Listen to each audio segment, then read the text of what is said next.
ఉద్యమానికి ముందు కేసీఆర్ ఆస్తులు, ఉద్యమం తర్వాత కేసీఆర్ ఆస్తులపై చర్చకు సిద్ధమని సవాల్ విసిరారు ఎమ్మెల్యే ఎన్ఎం శ్రీనివాసరెడ్డి.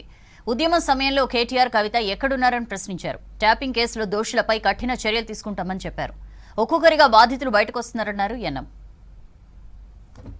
ఆ రోజు అధికారంలో ఉన్నప్పుడు బీఆర్ఎస్ పార్టీ ఎమ్మెల్యేలు, మంత్రులు ఏ రోజైనా ఒకరితో ఒకరు మాట్లాడుకునేటప్పుడు మామూలు టెలిఫోన్ వాడినరా, మొబైల్ ఫోన్లో నార్మల్ కాల్ చేసినరా, వాట్సాప్ కాల్ తప్ప వేరే కాల్లో మాట్లాడలే. మీరు టెలిఫోన్ ట్యాపింగ్కు పాల్పడ్డారు. లీగల్ కేసులు వేస్తావా? ఎయ్యి బిడ్డ ఎయ్యి. పక్కన ఉన్న మహేందర్ రెడ్డి గారు లేకుంటే కేసీఆర్ గారు జైలుకు పోతుండే. తెలంగాణ పార్టీని, టీఆర్ఎస్ పార్టీని, తెలంగాణ ఉద్యమాన్ని కాపాడుకోవడానికి ఎన్ఎం శ్రీనివాసరెడ్డి, కేకే మహేందర్ రెడ్డి వంటి వందలాది మంది ఎన్నో వ్యయ ప్రయాసాల కొరిస్తే ఆ రోజు 2004లో టీఆర్ఎస్ బతికి బట్టగట్టి ఒక రాజకీయ అస్తిత్వాన్ని సంతరించుకుందన్న విషయం నీకేం తెలుసు? ఆ రోజు నువ్వు మీ చెల్లెలు ఏడున్నారు? ఇప్పుడున్న సంతోష్రావు గారు ఎక్కడున్నారు? వాళ్ళందరూ కూడా బయట చోద్యం చూస్తూ ఉన్నారు. మేమందరం కలిసి నిర్మాణం చేసిన తెలంగాణ ఉద్యమంలోకి నువ్వు 2008లో వచ్చినావు. నీకు ఉద్యమం గురించి ఏం తెలుసు? ఉద్యమంలో మేమందరం పడ్డ కష్టాల గురించి మీకేం తెలుసు? నువ్వు ఆ రోజు వచ్చినప్పుడు ఖాళీ చేతులతో వచ్చినావు. నీ దగ్గర ఏం లేకుండే, వ్యాపారం లేదు, ఇల్లు లేదు, ఏం లేదు. మరి ఈ రోజు ఎన్ని వేల కోట్లకు నువ్వు అధిపతి? దీని మీద కోర్టులో కేసులు వేసుకుందామా? నా ఆస్తి ఎంత, మీ ఆస్తి ఎంత తేల్చుకుందామా? దానికి రెడీయా నువ్వు? ఈ సవాల్ స్వీకరిస్తావా?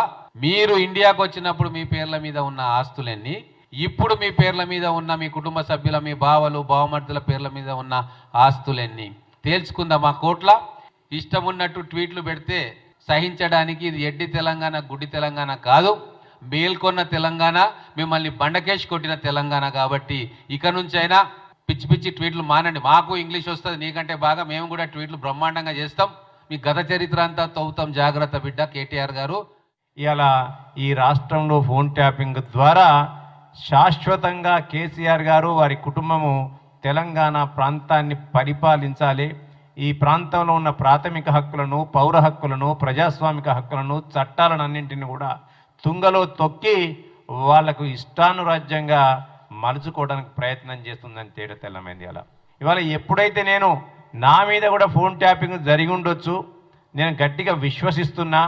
ఎందుకంటే దానికి ఉన్న సర్కమాస్టెన్సెస్ అన్నీ కూడా ఆ ఫోన్ ట్యాపింగ్ అనుకూలంగా ఉన్నాయని చెప్పి నేను నిన్న సిపి గారికి నా యొక్క వినతి పత్రాన్ని ఇవ్వడం జరిగింది. తెలంగాణ ప్రజల యొక్క బతుకులు బాగుపడాలని చెప్పి ఒక ఉద్యమకారులుగా మేము తెలంగాణ విముక్తి కొరం పోరాడిన బిడ్డలం. మేము ఇలా తెలంగాణ ప్రాంతంలోని వ్యక్తి స్వేచ్ఛను, భావ స్వేచ్ఛను, ప్రజాస్వామిక హక్కులను, పౌర హక్కులను ఇలా కాపాడాల్సిన బాధ్యత తెలంగాణ గడ్డపై పుట్టిన బిడ్డగా మాకుంది. కాబట్టి ఇవాళ మేమందరం కూడా నోరిప్పిస్తున్నాం. ఇవాళ తెలంగాణ ఉద్యమకారులమన్న సోయి కూడా మీకు లేకుండా కనీసం మాకు మర్యాద ఇవ్వాలన్న ఇంగిత జ్ఞానాన్ని కోల్పోయాల నువ్వు మా ఫోన్లకు కూడా ట్యాపింగ్ ఇచ్చినావంటే నీ యొక్క దౌర్భాగ్యానికి అది నిదర్శనం అని చెప్పక తప్పదు. ఇవాళ ఈ లీగల్ కావాలి, మాకు కూడా కావాల్సింది అదే మిత్రమా. ఇవాళ ఈ నిజాలన్నీ కూడా బయటి ప్రపంచానికి తెలవాలి.